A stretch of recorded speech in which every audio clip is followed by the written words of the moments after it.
رسميا، ناجسمان مدربا للمنتخب الألماني. أعلن الاتحاد الألماني لكرة القدم مساء اليوم الجمعة عبر حسابه الرسمي على أكس عن تعاقده مع المدرب جوليان ناجسمان. وأكد الاتحاد الألماني أن ناجسمان سوف يتولى تدريب المنتخب الألماني الأول حتى نهاية بطولة يورو 2024 التي ستقام في ألمانيا.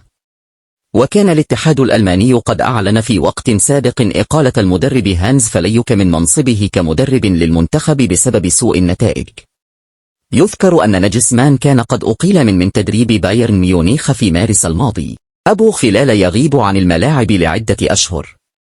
أعلن نادي تولوز الفرنسي اليوم الجمعة عن خبر سيء بخصوص لاعبه الدولي المغربي زكريا أبو خلال. وذكر تولوز لاعب منتخب أسود الأطلس سيغيب عن الملاعب لعدة أشهر بسبب الإصابة التي تعرض لها. وكان أبو خلال قد أصيب في مواجهة فريقه لنظيره سنت جيلويس البلجيكي في بطولة الدوري الأوروبي. حمله يغيب عن الاتحاد في هذه المباريات.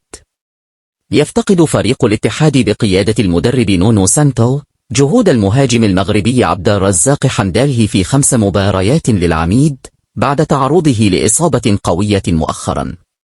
وأعلنت إدارة نادي الاتحاد أمس الأربعاء عن معاناة عبد الرزاق حمدالي من إصابة في الكتف تعرض لها خلال مشاركته في مواجهة أجمك الأوزبكي.